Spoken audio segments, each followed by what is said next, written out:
Beautiful June day.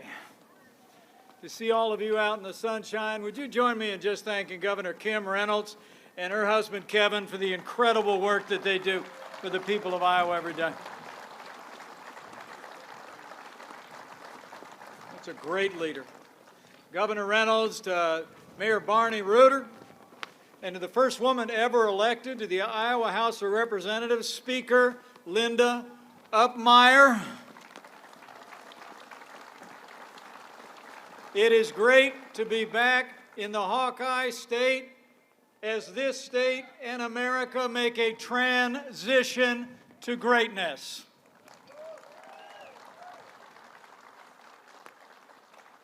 And I really appreciate you all being here. I appreciate the warm welcome, the especially warm welcome. I really do. And I appreciate your inspiring example at this great company. More on that in a minute. I mean, to be here at an American company that for 60 years has kept America on the move is incredibly inspiring. I know you had to shut down, but you opened right back up. You put people back to work, and you got America back on the road. Let's hear it for Mike Happy and all the men and women of Winnebago, Iowa.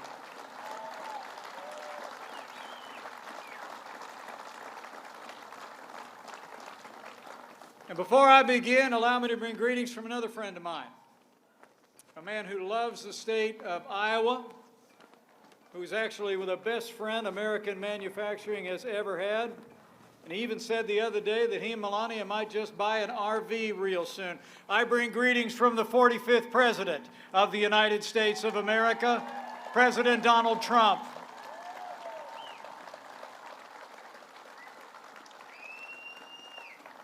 It really is a joy to be here on the President's behalf today as we begin this transition to greatness.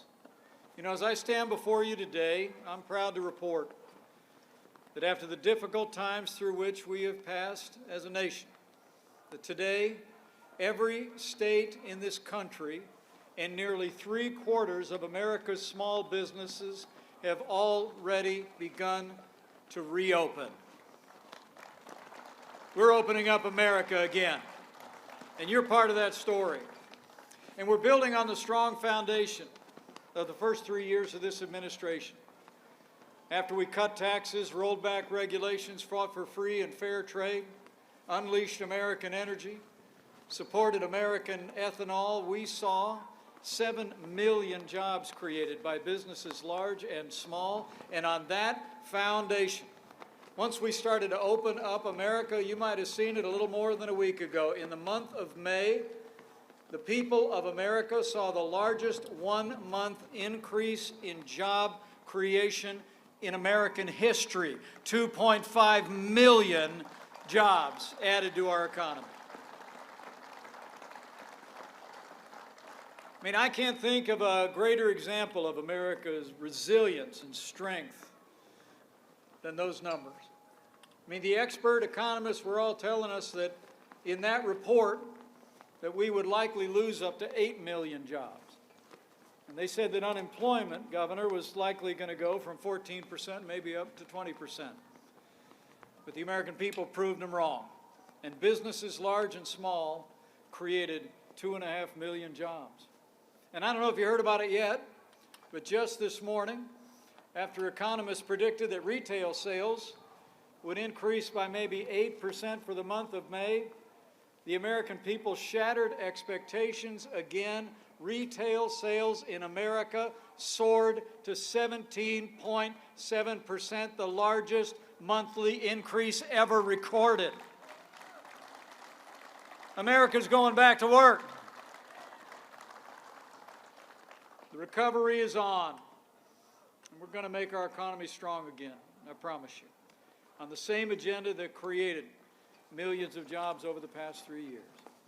And while I'm here in Iowa, I ought to take the opportunity to say thank you for 2 stalwart leaders who stood with President Trump and I every step of the way when we were rolling back regulations, when we were standing up for American farmers, when we were cutting taxes, supporting our military. I mean, this state is so well served by the principled conservative leadership of Senator Chuck Grassley and Senator Joni Ernst. Would you mind showing your appreciation for these two outstanding leaders? They supported our agenda every step of the way of less taxes, less regulation, and strong support every day for the American farmer. I mean, you all saw the effects of the agenda that we've advanced right here at Winnebago. I'm told after the president signed that tax cut a couple of years ago, Winnebago actually donated $1 million to charity and gave thousands of you employees a well-deserved bonus. It was great corporate leadership. And on that foundation of growth, that generosity, that compassion, that ingenuity, we're driving a great American comeback. As I stand before you today, I promise you, a centerpiece of our transition to greatness is going to be law and order.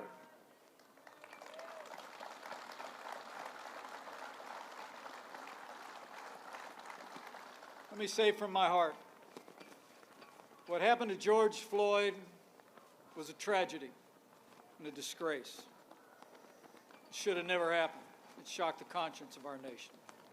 There's no excuse for what happened to George Floyd, but there's also no excuse for the rioting and looting and violence that has ensued.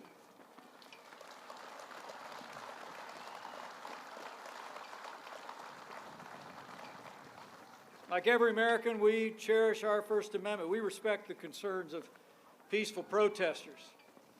And we're going to listen, we're going to learn, and we're going to lead, but we're not going to defund the police.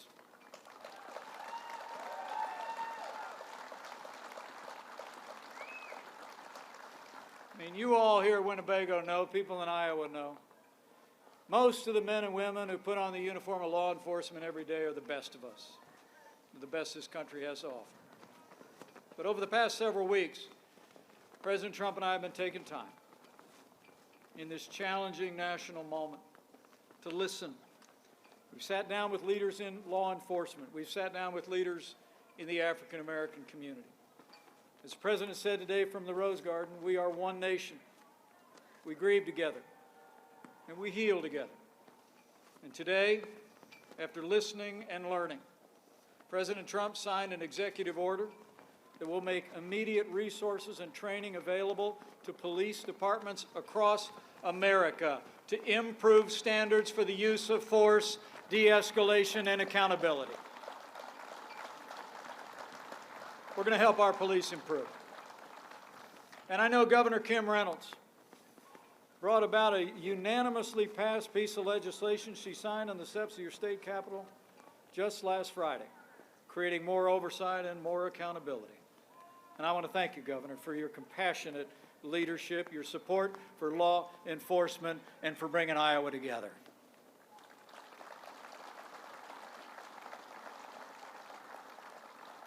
And I can tell you, we're going to support law enforcement, and we're going to support our African American communities with resources and reform.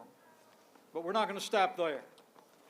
As President Trump said in Dallas, we're going to move an agenda that promotes public safety, but we're also going to keep moving an agenda that promotes jobs, prosperity, and greater educational opportunities for all our minority communities in cities across this country.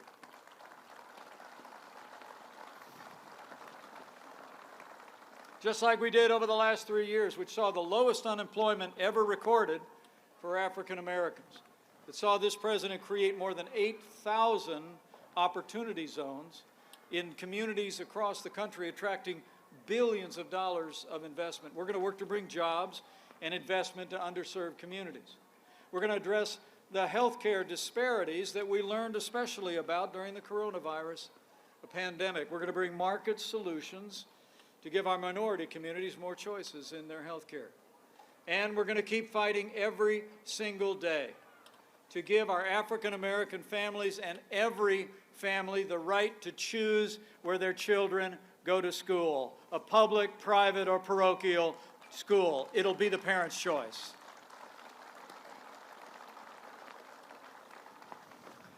And I'm very confident, even in these challenging times, that we'll do what Americans have always done. We'll form a more perfect union, Together, we'll move our nation forward. Together, we'll put Americans back to work. And together, we will open up America again. It's happening before our eyes.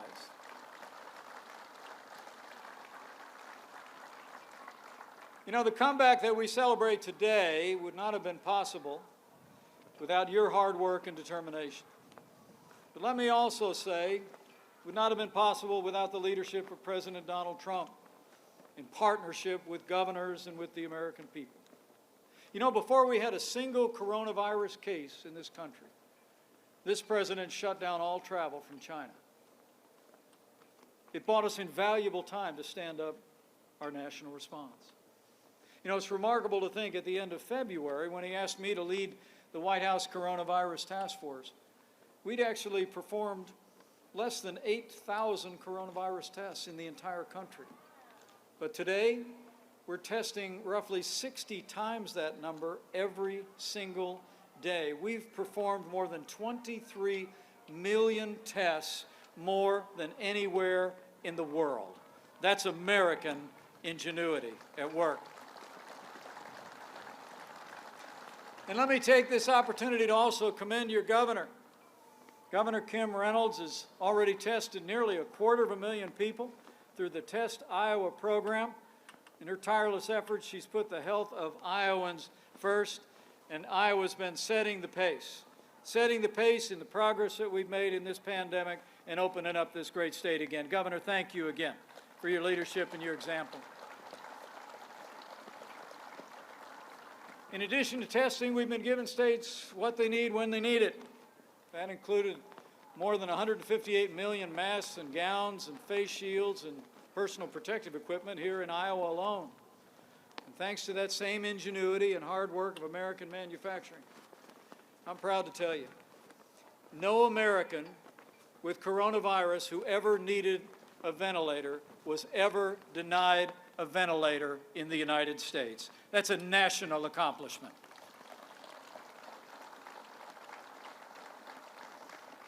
And from the outset of this pandemic, the American people made great personal sacrifices to protect the health of their family, their neighbors, and people that they never knew. And our doctors and nurses and healthcare workers and first responders rendered care to our families as if they were their own. Why don't we give them a round of applause? We've got heroes. Got heroes in our hospitals and heroes in our first responders. But it was millions of Americans. You all made the sacrifices as well, stayed home from work, home from school, away from places of worship, so cherished. Some closed down businesses that took a lifetime to build. And here at Winnebago, you did more than your part. Volunteers from this company, I'm told, made 36,000 masks that were manufactured for hospitals in Iowa. And you also created face shields at this plant and distributed them to healthcare workers and first responders all across the state. Give yourselves a round of applause. That's America. And I want to recognize particularly a craftsman here, I'm told, who's worked at Winnebago, Iowa for 25 years. He's created wooden cabinetry that vehicles are known for, even building prototype designs. But he's the one who worked with a team of manufacturers, used, I'm told, a 3D printing machine to make face shields, donated them to local hospitals. So would you all join me in thanking somebody who volunteered his energy, his creativity, and made a difference in the lives of the people of this state. Where are you? Rod White? Let's hear it for Rod White. Stand up, Rod. Great job. Great job, Rod. Thank you, Rod. Thanks for bringing your talents to this moment, and thank you all for responding. You know, because of the hard work, people like Rod, and because of all of you, we met this moment. We met this moment not just with a whole of government response, but we met it with a whole of America response. The American people stepped forward just like you all did. And it's a demonstration of the resilience and the faith and the resolve of our people. You know, thanks to the leadership of President Trump and Governor Kim Reynolds, and all the good people of the Hawkeye State, I'm proud to report to you, here and across America, we slowed the spread. We flattened the curve. We saved lives. And that's why we're opening up America again. You did it.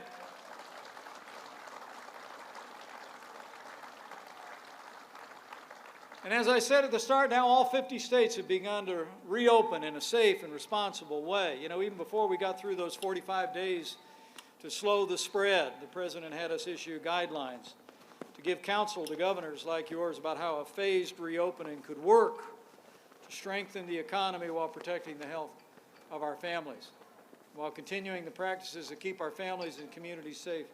People are going back to work. They're going back to worship. We're getting back to our lives, and the American people should be proud. Going back to stores, going back to restaurants, with the help of the men and women of Winnebago.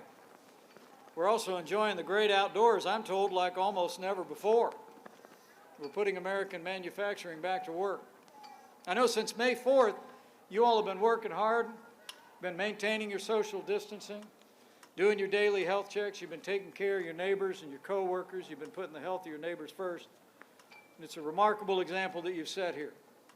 Remarkable example, 5,500 strong. The men and women of Winnebago are emblematic of manufacturing workers all across America who are the backbone of this economy. Like a senior machine setup operator who I'm told started working here right out of high school so he could save up for trade school. But he realized he liked working here so much he changed his plans and just decided to stay. I'm told his brother Mark works here too, so does his wife Carla. And on September 8th, he'll celebrate 50 years with this incredible company. Would you join me in showing our thanks and admiration to Glenn Blazer and his whole family? Where are you, Glenn? Stand up. Take a bow, Glenn. 50 years.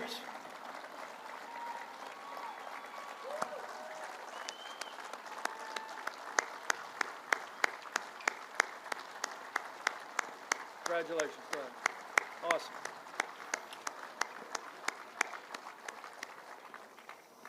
I did the math, you know.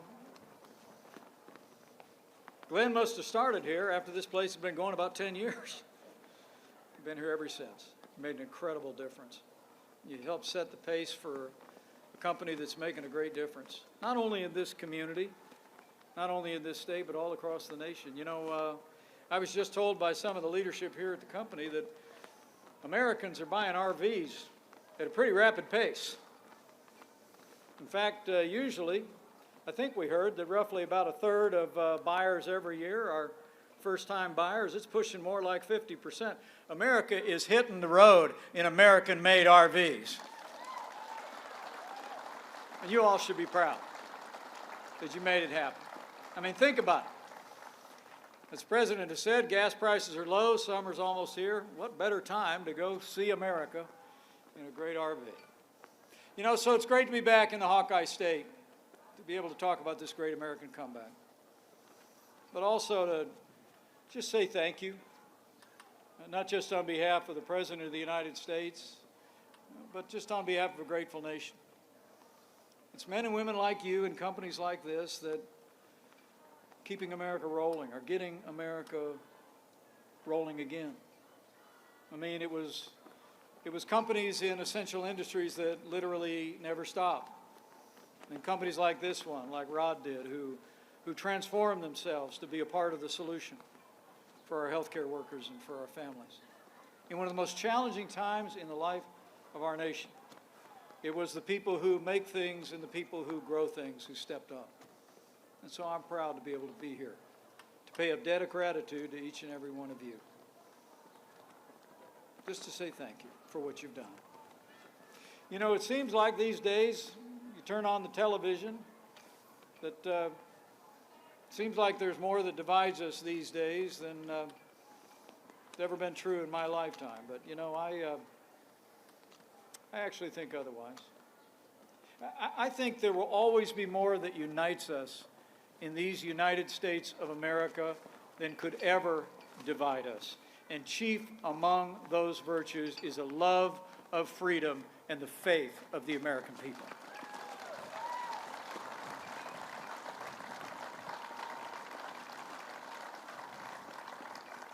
I mean, the way that the people of Iowa and people across this country have stepped up, kept doing the right things, practicing hygiene and social distancing, but getting back to work, getting back to their lives, getting back out and supporting all those great local businesses affirms my belief that this is a freedom-loving nation. We love our freedom, and we know how to use it with common sense and care for others. But I also know, as the President often says, that this is a nation of faith. I hear it everywhere I go. I was at Sally's restaurant. Try the hamburger. She opened up today for the first time since the pandemic struck.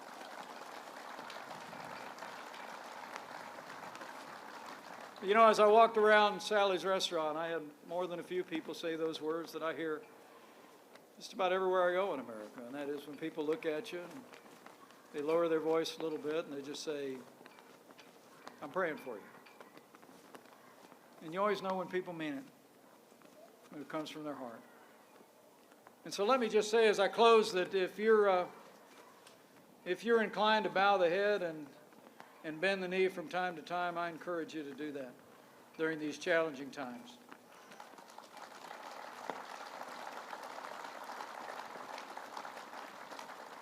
I'm always humbled when people pray for us, with those of us that have public responsibilities, but on this one, I'd like you to pray for the more than 116,000 families that have lost loved ones. The Bible says the Lord is close to the brokenhearted, and I'd just remember them sometime this week in your prayers.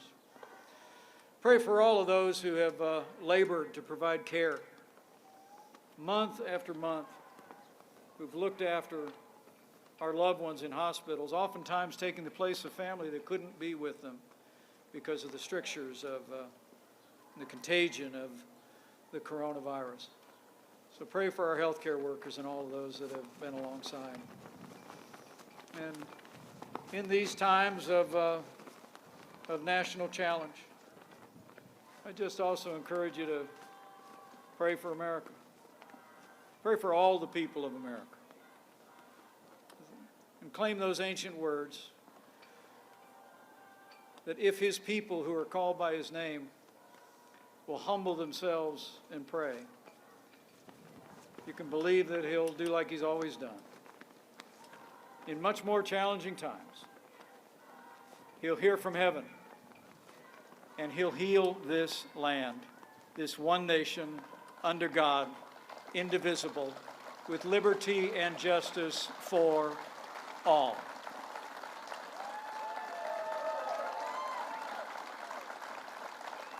So thank you, Winnebago. Thank you, Iowa. God bless you for all that you have done at this great